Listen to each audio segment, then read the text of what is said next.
I gotta start off with the first time I started boxing. Before it was a boxing ring, we throwed hands, period.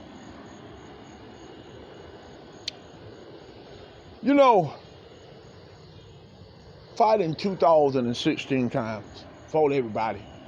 No smoking, no girls, nothing. There was nothing in that time.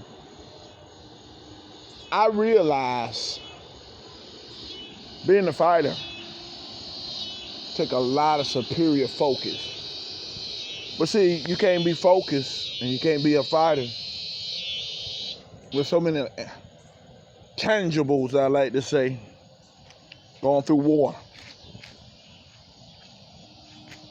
I told friends of mine before they even came around, whoever knew I might, I was out there doing push-ups, sit-ups in this very yard. The funny part about it, I was doing it every single day. Girls were not even around at that time, period. It's hard for anybody to put a man like me to even match me. Only even the little things I did in my time, you know. Boxing just one of them.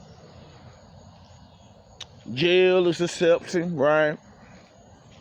You fight in the streets, call assault. You go behind bars. Did that stop me? No. It didn't stop me at all. Matter of fact, I kept going. You know, keep picking fights and don't care who you fight. It's two different things. You can pick somebody to fight, but don't mean they're gonna fight. You know, my body claimed beyond limits for years, doing freakish things. Fought the best, beat most of all of them. Still not girls at that time. Only thing I care about, I already been up this road 20 years helping, doing the most craziest things. But other things were changing. I started developing to become more a compact, stronger man. Getting stronger and being athletic and getting stronger every day. It's a totally different world.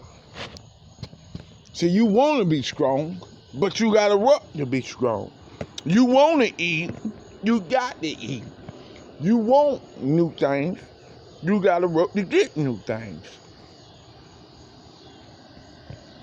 My goal was never about money, girls, or fame. And to the money, right now, I'm fighting for money. You know, throwing 1,000 punches, moving like lightning, just oversee anything in my life to go beyond my capacity of wanting to be the best. I had to go through pain. I had to go through some evil sources of pain to high train. But everybody cannot do that.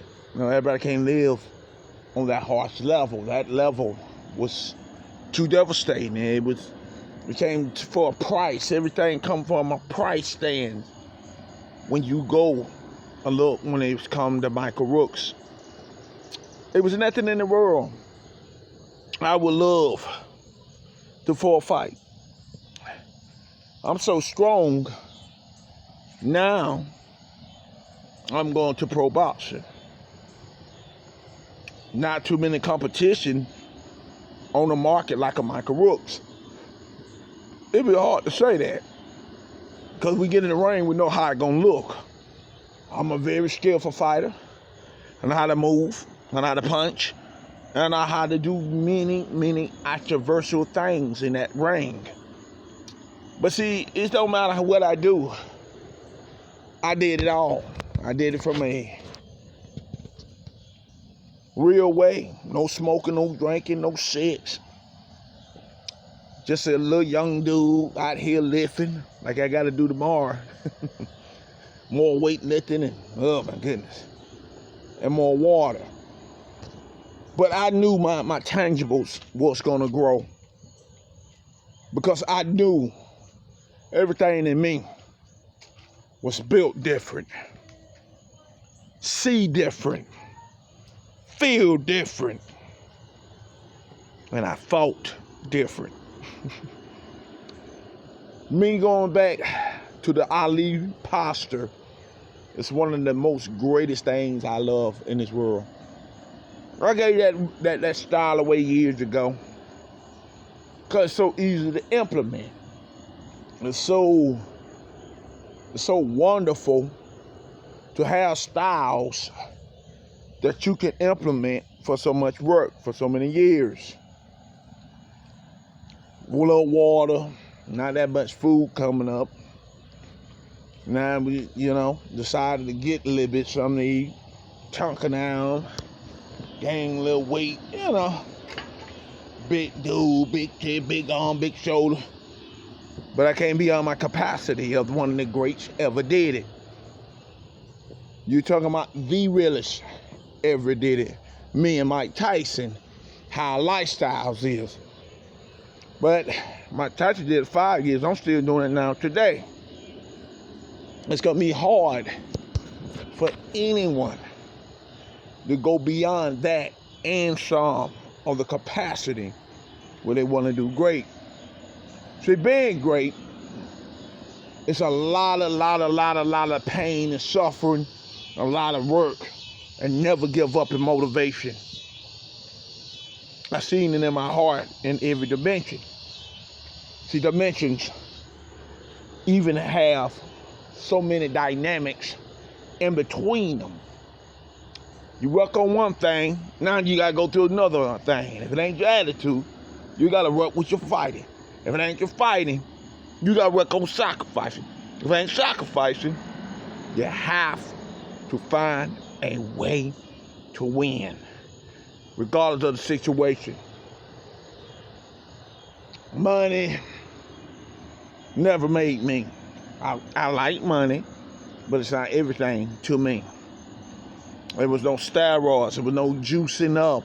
There was no taking off my gloves. It was nothing.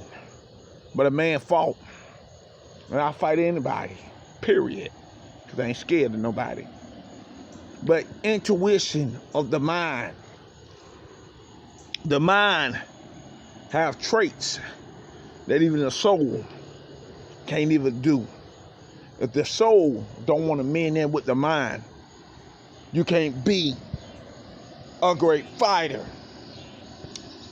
See, I lived this mediocrity lifestyle of fighting.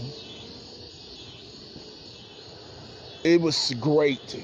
You live more fighting than you live your life. It's just a blessing in some in disguise.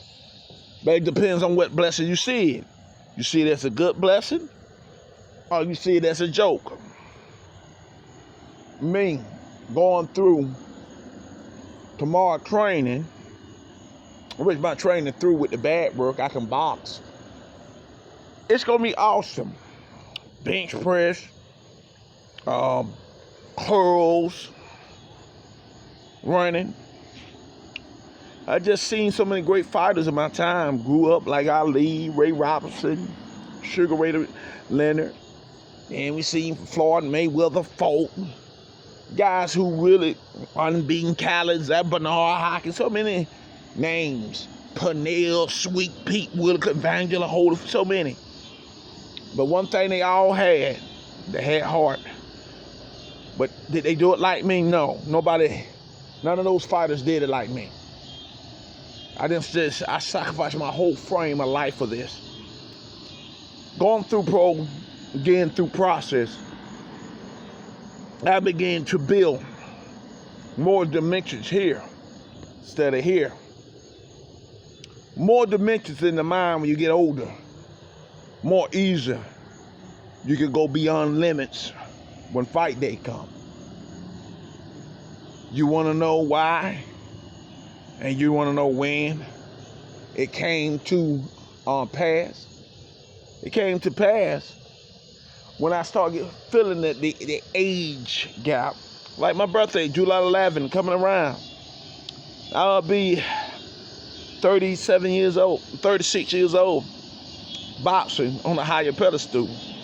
But I will make sure I do what I got to do.